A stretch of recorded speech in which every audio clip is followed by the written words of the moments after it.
How to enable or disable auto factory reset after 20 incorrect attempts to unlock on the Samsung Galaxy S26, S26 Plus or Ultra.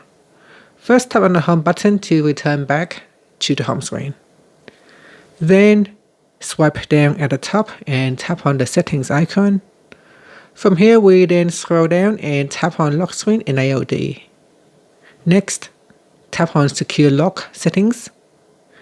Then we enter in the current lock screen PIN or password and tap on the continue button. From here, tap on auto factory reset. Tap on the toggle button to switch it off or turn it on.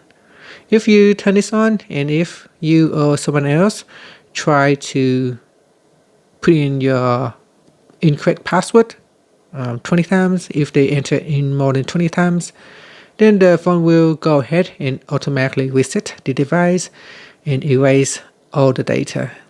So this option can also be dangerous because it can wipe out all your data.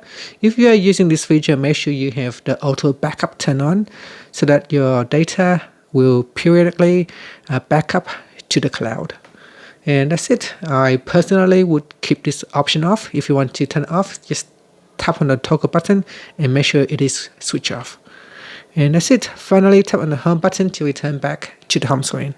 Thank you for watching this video. If you find it helpful, please like and subscribe to my channel for more videos.